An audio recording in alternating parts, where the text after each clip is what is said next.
നമസ്കാരം. സന്ദീപ് വാര്യരുടെ പോക്ക് ഒരു സംശയം ജനിപ്പിക്കുന്നുണ്ട്.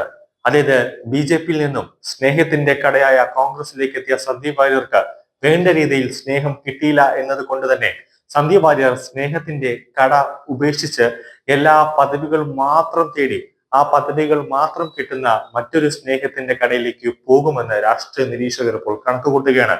അത് വേറൊരിടത്തുമല്ല. ഇപ്പോൾ ഇതാ സന്ദീപ് വാര്യരുടെ പോക്ക് കണ്ടിട്ട് കോൺഗ്രസിൽ നിന്നും പോപ്പുലർ ഫ്രണ്ടിലേക്കാണോ എന്ന ഒരു സംശയമാണ് ഇപ്പോൾ എല്ലാവരുടെയും മനസ്സിൽ സംശയത്തോടെ നോക്കിക്കാണുന്നത്. അതായത് ബി.ജെ.പിയിലായിരുന്ന സമയത്ത് മലപ്പുറം മൊത്തത്തിൽ തീവ്രവാദ ഹബ്ബാണെന്നും പോപ്പുലർ ഫ്രണ്ട് ഏരിയ ആണെന്നും ഒക്കെ നിഷ്ഠൂരം പറഞ്ഞ സന്ദീപ് വാര്യർ തീവ്രവാദ പ്രവർത്തനങ്ങളൊക്കെ നടക്കുന്നുണ്ടെന്ന് പറഞ്ഞിരുന്ന സന്ദീപ് കോൺഗ്രസിലെത്തിയപ്പോൾ തന്നെ പോപ്പുലർ ഫ്രണ്ട് നേതാക്കളെ അനുകൂലിക്കുന്ന രീതിയിലാണ് ഇപ്പോൾ സംസാരിക്കുന്നത്. അതായത് മെക് 7 എന്ന വ്യായാമം അതിനെ പിന്തുണച്ചുകൊണ്ടാണ് സന്ദീപ് വാര്യർ ഫേസ്ബുക്കിൽ ഒരു കുറിപ്പ് പങ്കുവച്ചിരിക്കുന്നത്. 21 മിനിറ്റ് നീളുന്ന ഒരു വ്യായാമ മുറയാണ് മെക് 7. 2 വർഷം കൊണ്ട് 1000-ഓളം ഗ്രൂപ്പുകൾ മലബാർ മേഖലയിൽ മൊത്തത്തിൽ മെക് 7 കീഴടക്കി. വാട്സാപ്പ് കൂട്ടായ്മയിലൂടെയാണ് ഇത് കൂടുതലായി പ്രവർത്തിക്കുന്നത്. ഈ വാട്സാപ്പ് ഗ്രൂപ്പിന്റെ പ്രവർത്തനം എല്ലാ നിരോധിച്ച മത തീവ്രവാദ സംഘടനയായ പോപ്പുലർ ഫ്രണ്ടിന്റെ കൈകളിലേക്കാണ് എത്തിയത്. അതായത് ഇതിന്റെ പിന്നിൽ പോപ്പുലർ ഫ്രണ്ടിന്റെയും ജമാഅത്ത് ഇസ്ലാമിയുടെയും കൈകൾ ഉണ്ട് എന്നത് സാരം. കൂടാതെ രാത്രി കാലങ്ങളിൽ ആയുധ പരിശീലനവും മലപ്പുറം കോഴിക്കോട് മേഖലയിൽ തകൃതിയായി നടക്കുന്നുണ്ട്. മെക് 7 മുസ്ലിം മതസ്ഥർ മാത്രമേ ഉള്ളൂ എന്നതാണ് സംശയം ജനിപ്പിക്കുന്നത്. സലാഹുദ്ദീൻ എന്ന വ്യക്തി, അതായത് ആർമിയിൽ നിന്നും റിട്ടയർ ആയ വ്യക്തിയാണ് ഇതിന് തുടക്കം കുറിച്ചത്. ജമാഅത്ത് ഇസ്ലാമിന്റെയോ പോപ്പുലർ ഫ്രണ്ടിന്റെയോ നേതാക്കൾ രൂപം കൊടുത്തിട്ട് ഇതിന്റെ നേതൃത്വം നൽകാൻ സലാഹുദ്ദീനെ സമീപിച്ചതാണോ എന്ന സംശയമാണ് ഇപ്പോൾ എന്നേക്കുള്ളത്. മറ്റൊരു പാർട്ടിയും വിചാരിച്ചാൽ നിമിഷ നേരം കൊണ്ട് മുസ്ലിം ഭാഗത്തിൽപ്പെട്ട സ്ത്രീകളെയും പുരുഷന്മാരെയും ഇങ്ങനെ ഒരു കൂട്ടം കൂടാൻ കഴിയില്ല. അതുകൊണ്ടാണ് മോഹന്റെ ആരോപണം ഉന്നയിച്ചപ്പോൾ തന്നെ പിണറായി സർക്കാരിലെ മുസ്ലിം മന്ത്രിമാരും മറ്റ് മുൻ മന്ത്രിമാരും ഒക്കെ രക്ഷപ്പെടാനുള്ള വേല ഇപ്പോൾ തുടങ്ങിയത്. ഇതിൽ ഏറ്റവും കൂടുതൽ മെക് 7 പിന്തുണ നൽകിയത് മുഖ്യമന്ത്രിയുടെ മരുമകനായ മുഹമ്മദ് റിയാസ് തന്നെയാണ്.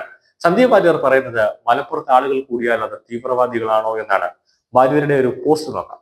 മലപ്പുറത്തോ കോഴിക്കോടോ ഹോട്ടലിൽ പോയാലോ ജിംനേഷ്യത്തിൽ പോയാലോ റേഷൻ കടകളിൽ പോയാലോ മുസ്ലിംകളുടെ എണ്ണത്തിൽ കൂടുതലാവുക എന്നത് സ്വാഭാവികം മാത്രമാണ് എന്ന് കരുതി റേഷൻ കടയിൽ ക്യൂ നിൽക്കുന്നവർ മുഴുവൻ തീവ്രവാദികളാണെന്ന് പ്രചരിപ്പിക്കുന്നത് എങ്ങനെ അംഗീകരിക്കാൻ സാധിക്കും?